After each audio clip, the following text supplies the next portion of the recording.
लगता नहीं है। मैं तो ये ऐलान करता हूँ कि नगर सेवक इलेक्शन का ब्यूगल बज चुका है और ये उसी की तैयारी भी है और लोगों को जोड़ने का भी एक मुहिम है पार्टी के साथ।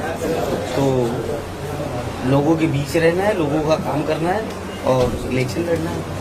लगभग धारावी जैसे क्षेत्र में 7 वार्ड है, 7 वार्ड में से आपने इसी वार्ड से आपने चुनावी बिगुल की बजाय, क्योंकि अभी तो ना महानगर पालिका चुनाव का कोई सही तरीके से रिजल्ट आया ना कुछ आया। जनसंपर्क कार्यालय से ही आपने आगाज कर दिया महानगर पालिका चुनाव का, इतनी जल्दी क्यों? हमारे पत्रकार भाई का ये सवाल था तो मैंने जवाब दिया कि इसको ये समझा जाए। तो देखिए अभी बट ऑब्वियस है कि महानगर पालिका ही नेक्स्ट इलेक्शन है आने वाले दौर में, आने वाले अनकरीब टाइम में, तो आप उसकी भी तैयारी समझ सकते हैं। और रही बात यहाँ की, तो यहाँ की जो लोकल कार्यकर्ता है, हमारी जो टीम है, वो हमको जहाँ बुलाएगी हम लोग वहाँ पर सभा देंगे और ऑफिस ओपनिंग करेंगे। तो क्या इस बार आप लोगों का चुनाव जो है अडानी वर्सेस गायकवाड़ परिवार मान के चले हम लोग, इसी मुद्दे को लेकर आप चुनाव लड़ेंगे? नहीं, ये सिर्फ अडानी वर्सेस गायकवाड़ नहीं है, ये हमारे खिलाफ जो भी रहेगा, जितनी भी पार्टियां रहेगी, सब वर्सेस एमआईएम होने वाला। इससे पहले भी यहाँ के जो लोगों को धारावी का जो भय दिखा के एक एमपी चुना गया, उसके बाद एक एमएलए चुना गया। अभी महानगर पालिका का चुनाव आने वाला है, तो हमने सुना है कि बहुत से लोग कहते भी है कि इस बार फिर धारावी का मुद्दा लेकर चुनाव लड़ने की तैयारी है। आप लोगों की जो स्टेटमेंट थे अभी हमने जो सुना, उसमें भी धारावी की झलक दिख रही थी। तो क्या आप लोग भी धारावी के मुद्दे को लेकर चुनाव लड़ेंगे? अब जब धारावी में सभा है तो धारावी के मुद्दे ही बोला जाएगा ना स्टेज से। और मैं तो ये समझता हूँ कि अभी जनता को ये समझ में आ चुका है ऑलरेडी कि जिन्होंने झूठे वादे किए थे और वोट लेकर जीत कर चले गए और वो वादों को पूरा नहीं कर रहे या उनकी आवाज भी नहीं उठा रहे, शायद उन लोगों ने घुटने टेक चुके हैं अडानी के सामने या केंद्र सरकार के सामने, महाराष्ट्र सरकार के सामने। तो लोगों को ये समझ में आ चुका है, अब लोग सिर्फ उनको ही चुनेगी जो उनके हित की बात करेगा और जो उनके घर बचाए। बगल में बैठे आपके जो सहयोगी है जो गौमुंडी से चुनाव लड़ चुके, उन्होंने कहा था अभी यहाँ पे एक स्टेटमेंट था इनका कि वर्षा ताई का जो आप लोगों ने अभी जो वोट से जो नाम जो जोड़ा है, तो चुनाव से पहले हमने धारावी में देखा है आपके बगल में जो काफी साल से जो जिला अध्यक्ष आपके वो कांग्रेस में रह चुके हैं, जो वर्षा ताई के साथ साना बसाना चलते थे। लेकिन हमने चुनाव में देखा है कि चुनाव में इनके जो नाम का जो सरनेम चेंज होता है, पहले तो वोट से थे, आपने बताया कि वो वर्षा ताई अपना गायकवाड़ लगाती है। अभी उनकी सिस्टर को भी यहाँ से जो चुनाव लड़ाया गया, उनका नाम था ज्योति गिरी गोसावी। उसके बाद कुछ दिनों के बाद में उनका नाम चेंज होता है, ज्योति एकनाथ राव गायकवाड़ हो जाता है। तो ये किस हद तक ठीक है? नहीं, देखिए मैं तो ये समझता हूँ कि हमारी जो पहचान है वो रियल पहचान लोगों के सामने आना चाहिए और हमारी जो असली पहचान है उससे शर्म किस बात की? आप अपने सरनेम चेंज कर लोगों के सामने आ रहे सिर्फ वोटों की लालच में। तो मैं समझता हूँ कि ये जो उनका इन-लॉज वाला परिवार है, ये उनके लिए शर्म की बात है। अगर वर्षा ताई का नाम गोडसे नहीं है वाकई में, तो मैं आपके माध्यम से बोलना चाहता हूँ ताई को कि कल सुबह ही प्रेस कॉन्फ्रेंस ले और पुरावे दे दे कि वो गोडसे नहीं है। और अगर उनको प्रेस को पुरावे चाहिए तो हमारे अतीक सर वो गोडसे है, वो पुरावे देने के लिए तैयार है। लगभग धारावी करो के लिए आज काफी वक्त से जो सर्वे चल रहा था उसमें डेडलाइन डिक्लेयर करी गई है, कुछ 12 या 15 तारीख तक डिक्लेयर किए गए। धीरे धीरे अडानी कंपनी के माध्यम से डिक्लेयर किया जाता है डेडलाइन। तो इसके लिए एमआईएम किस हद तक धारावी करो के साथ में है? नहीं, एमआईएम देखिए सिर्फ धारावी कर ही नहीं है, सिर्फ धारावी है तो धारावी कर बोल सकते हैं, लेकिन एमआईएम हर मजलूम की, गरीब की, वंचित की, पिछड़ों की आवाज बनने के लिए तैयार है। और हमेशा से आप देखते आए हैं, वेदर इट बी पार्लियामेंट और विधानसभा, जो भी हमारे लोग हैं वो गरीबों की आवाज उठाते हैं। वैसे ही उसी तर्ज पर यहाँ पर लोगों का घर जबरन छीनने की अगर कोशिश होगी तो एमआईएम चुप नहीं बैठेगी। एमआईएम अपनी पूरी ताकत लगा देगी यहाँ के लोगों को इंसाफ दिलाने।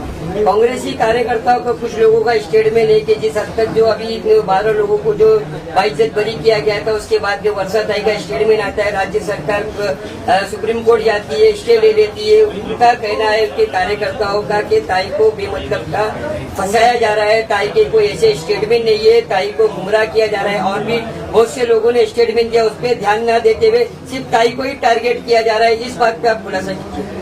देखिए, अब ताई सच बोल रही है, झूठ बोल रही है, मैं संत साधु या मौलाना तो हूँ नहीं मैं इसको साबित कर सकूं। लेकिन आज सोशल मीडिया का जमाना है, आप गूगल करके यूट्यूब पे एनी टाइम वो ताई का स्टेटमेंट सुन सकते हैं, देख सकते हैं, जिसमें खुले लफ्जों में ताई ने इस फैसले को चैलेंज करने की बात की है सुप्रीम कोर्ट में। तो मेरा सवाल यही है, ये जो अंधभक्त है जो अपने जाती मुफाद के लिए लोगों का दिमाग भड़काने की कोशिश करते हैं कि ताई ऐसी नहीं है, ताई वैसी नहीं है। अगर ताई को इतनी मोहब्बत है मुसलमानों से, तो जिस तरीके से ताई ने मराठी के मुद्दे पर, जिसने निशिकांत दुबे जो MP है, उन्होंने जो स्टेटमेंट दिया उसको घेरने की कोशिश की पार्लियामेंट में, जिसकी वाहवाही बहुत हुई कि ताई ने ऐसा किए वैसा किए, वैसे ही अनेक मुद्दे मुसलमानों के, दलितों के भी बहुत सारे मुद्दे उठे हैं, लेकिन आज तक ताई की तरफ से उन नेताओं को घेरने का काम क्यों नहीं हुआ?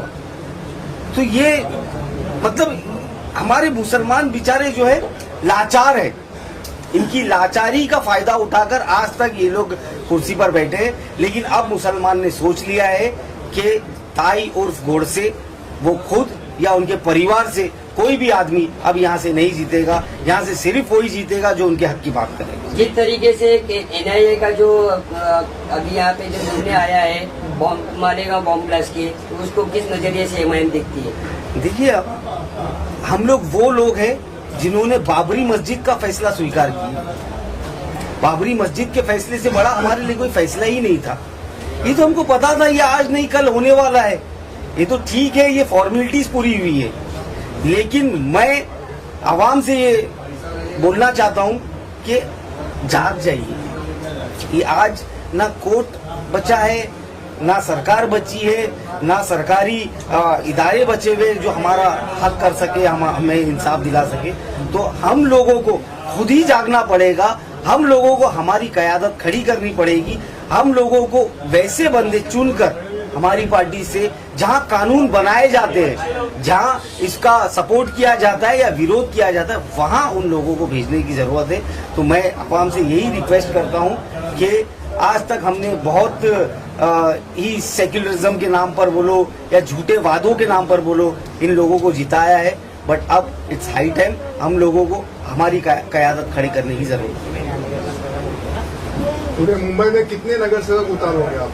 नहीं, अभी इट्स वेरी अर्ली टू से कितने नगर सेवक हम उतारेंगे, लेकिन मैं आपको ये यकीन दिलाता हूँ कि हम लोग मुंबई में पूरी ताकत से लड़ेंगे और हमारा रिजल्ट बहुत अच्छा होगा। नगर सेवक में मेन मुद्दा क्या होगा आपका?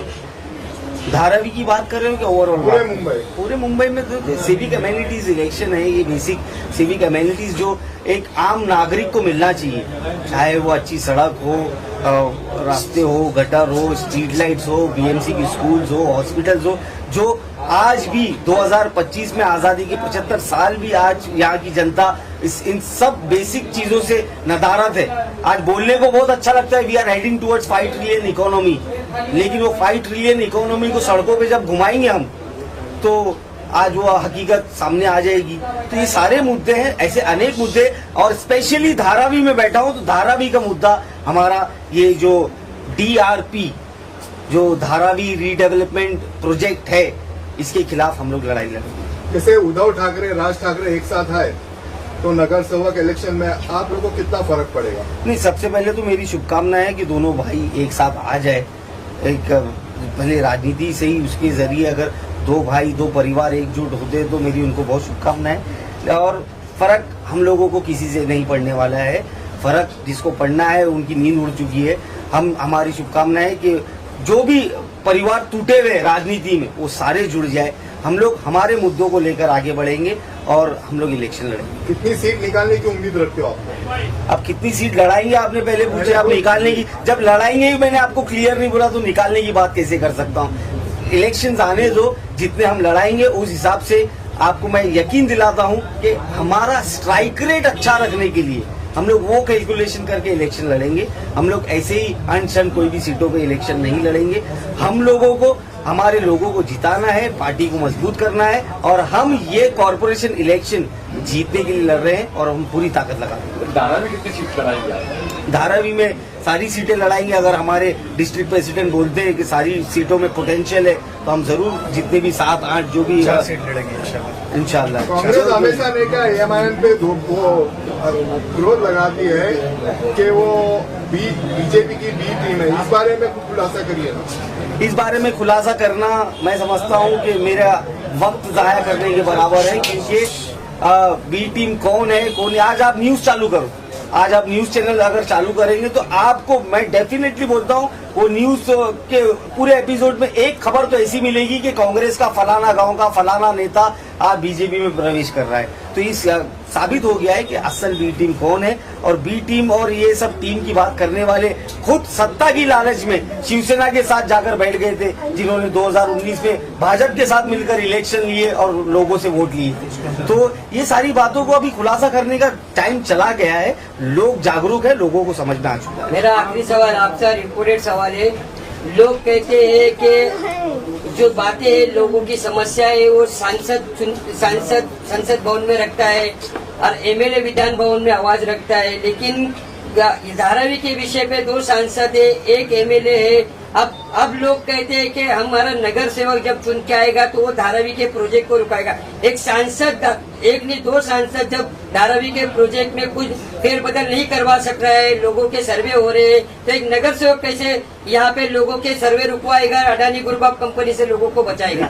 ये सबसे बड़ा प्रश्न है, इसके ऊपर खुलासा कीजिए। देखिए, राजनीति में जो ये सिविक बॉडीज इलेक्शन होते हैं, जिसको आप नगर सेवक का इलेक्शन बोलते हैं, ये किसी भी राजनीतिक पार्टी के लिए, राजनीति के लिए ये बेस का काम करते हैं, ये पिलर्स है कोई भी पार्टी के लिए या इलेक्शन के लिए। जब बेस ही मजबूत नहीं होगा तो आगे के माले भी नहीं चढ़ेंगे। तो हमारे बेस इतने मजबूत करके हम धारावी से भेजेंगे कि इंशाअल्लाह ऊपर के माले चढ़ने ही नहीं देंगे। और मैं समझता हूँ कि देखिए, आप किसी को कम मत आकिए, इंसान के अंदर काम करने का जज्बा होना चाहिए। आप सांसद बन गए लेकिन वहां जाकर आप मुक्के बैठे तो आप वो अपने पद के साथ नाइंसाफी कर रहे। आप एमएलए बन गए लेकिन वहां कुछ नहीं बोल रहे। तो हमारे मजलिसी इंशाअल्लाह कॉर्पोरेटर्स ऐसे जीत के आएंगे। जो एक सांसद ने काम नहीं किया, 2 सांसद ने काम नहीं किए, 1 एमएलए ने काम नहीं किया, वो हमारे मजलिस के कॉर्पोरेटर इंशाअल्लाह जीतने के बाद ये लोगों का काम करेंगे।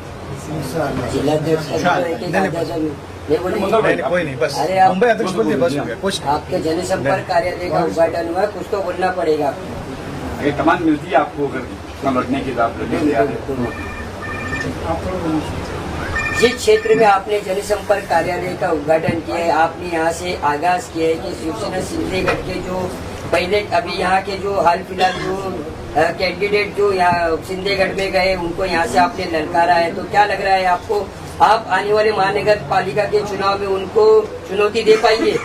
जिनका सियासी जनाजा निकल चुका है उनकी क्यों बात कर रहे हो? उनकी सियासत खत्म हो चुकी है, उनकी बात मत करो, कुछ और सवाल करो। आपने तो ललकारा है ना उनको, आपको फिर और भी कोई कैंडिडेट दिखना चाहिए था, आपने उनको क्यों ललकारा? ललकार दिया, खत्म हो गई बात, आगे की बात करो। तो क्या इस बार किसी गठबंधन के बारे में सोचा आपने? धारावी जैसे क्षेत्र में महानगर पालिका चुनाव में आप लोग मिलकर हमारे अध्यक्ष तय करेंगे, जिनसे भी गठबंधन करेंगे उनके साथ मिलकर हम आगे उस राह पर चलेंगे जैसे हमारे अध्यक्ष का आदेश होगा। मतलब भाई कौन से मुद्दे होंगे जो आप लड़े? हमारे लिए सबसे बड़ा मुद्दा जो है धारावी का रिडेवलपमेंट का ही है। उससे बड़ा आज की तारीख में कोई भी बड़ा मुद्दा नहीं है धारावी के अंदर।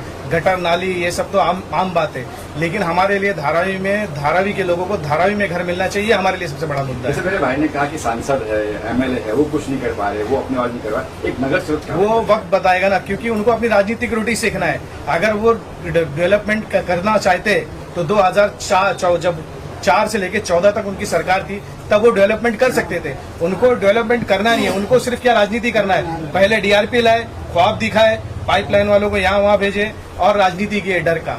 अब 14 के बाद जब बीजेपी आ गई तब भी डर की राजनीति कर रहे, डेवलपमेंट की राजनीति नहीं करना चाहते। वो सिर्फ डर दिखा के लोगों को कैसे भी करके डर दिखाओ और वोट पाओ।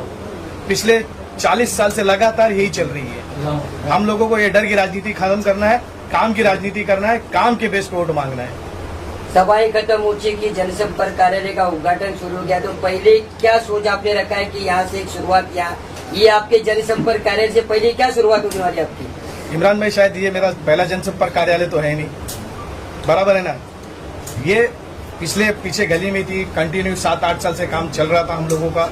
अब हम लोगों को ये लगा कि हमारी पार्टी का भी विस्तार हो रहा है, बढ़ रही है पार्टी, तो लोगों से जुड़ना चाहिए। आ रहा है कॉर्पोरेशन में, तालुका अध्यक्ष था तो मेरी ऑफिस वहाँ थी, अब जिला अध्यक्ष हूँ तो ऑफिस यहाँ पर है। तो इंशाल्लाह पूरे जिले में मेहनत करेंगे और पूरे जिले के अंदर हम ज्यादा से ज्यादा सीट पर लड़ने की कोशिश करेंगे।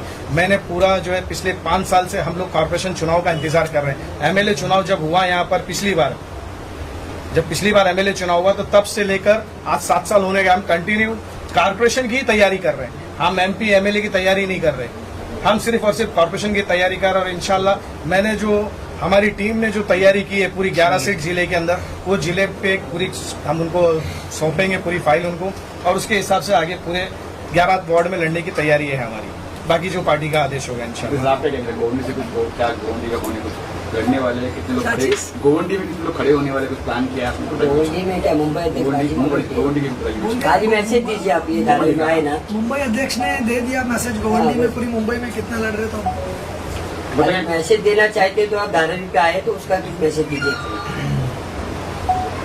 सर क्या कहेंगे, जनसंपर्क कार्यालय का उद्घाटन हो चुका है, क्या मैसेज देना चाहेंगे? मैसेज ये देना चाहेंगे, मैं आपके एक सवाल का बार बार आप जवाब सवाल कर रहे थे उसका भी एक जवाब देते हुए कि यहाँ पर एमपी है एमएलए है तो नगर सेवक किस तरह से लड़ाई लड़ेंगे।